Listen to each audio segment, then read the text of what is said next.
Ugandan lifestyle nze Segaba Rashid. Abantu mwenna abakakalabya emirimu gyammwe awo mu ggwanga erya Rwanda akosa ne Kenya nammwe abalinayo ab'eŋŋanda nga mutera okubanga mugendayo mulina okubanga bino mubitegeera. Mu 2014 gavumenti yasobola okubanga edibya buli bukaadi obw'ekyalo obwali bukolanga ndagamuntu era nereeta zino eno empya. Kati zino nno zaali nga zakukolera ddala mu bitundu bino wammanga. Singa oba ogende Sudaani ebijja kubeera ng'ekuyamba Kenya, Rwanda, Tanzania okutwaliza abamu mu East Africa nga ndagamuntu eyo ejja kubeera ng'ekola nga olaba passports eziriko kati. Kati ndagamuntu zino eno zaali za kukola ne mu kalulu aka 2016 era zakolera ddala bulungi. Zino nno zaleetawo enkola empya ey'ekinkumu. Kitegeeza nti n'ekinkumu kyo kyali ky'amakulu nnyo era nga kubasinziira okuteekako information nga n'oba ogenze mu banka n'oteekayo ekinkumu kyo kiragira ddala yeggwe omuntu ali wali eri mu ndagamuntu. Kati mu mbeera bwetyo emyaka 10 gigenza okubeera nga giggwayo leero 2024 kitegeeza omuntu ateekeddwa okubanga ayina ndagamuntu empya.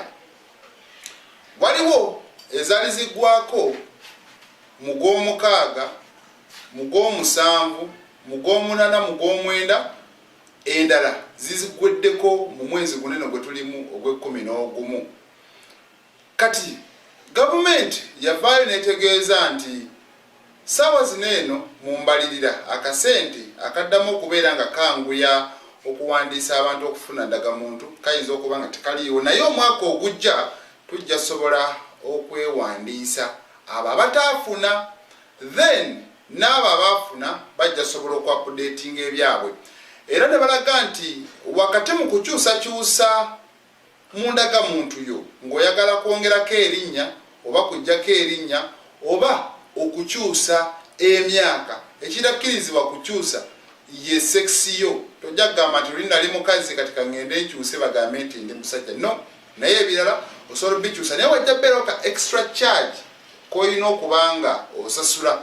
Then n'abo abaabulwako ndagamuntu zaabwe tojja kugenda ku registeringa mpya, no, wabula ojja kuwa information kuba information ye mu byuma bya gavumenti ebaayo bakolere endala.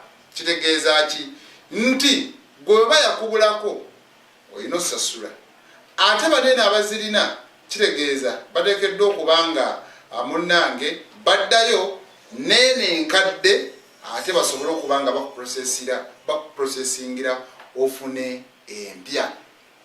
Kati Rwanda abantu abakozesa ensalo zino wammanga okuli Mutukula, Gatuna, Maraba, Busia, mulina okumanya nti bw'otuukawo ne bagamba ndagamuntu yeeweddeko singa eba yaggwako towalira.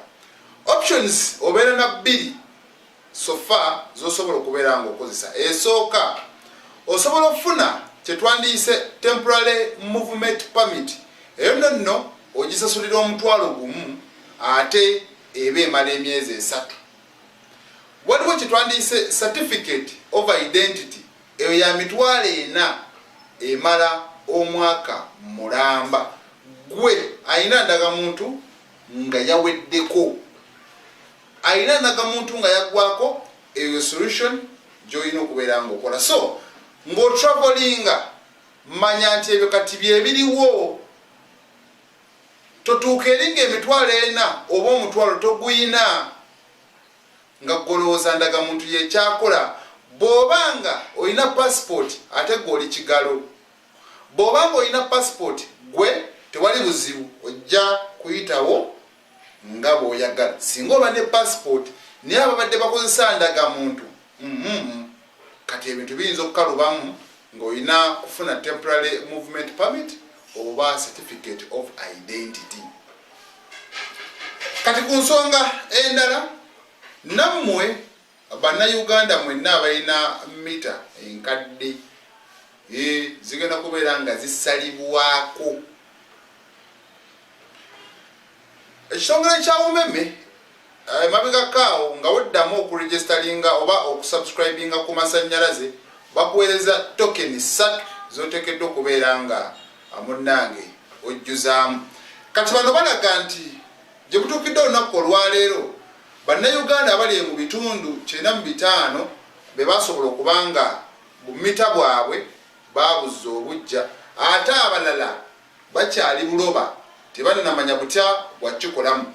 Nonno bano balaga nti singa munaaba temwapudeetinze buyaka mita bwammwe mugenda kubeera nga musalibwako.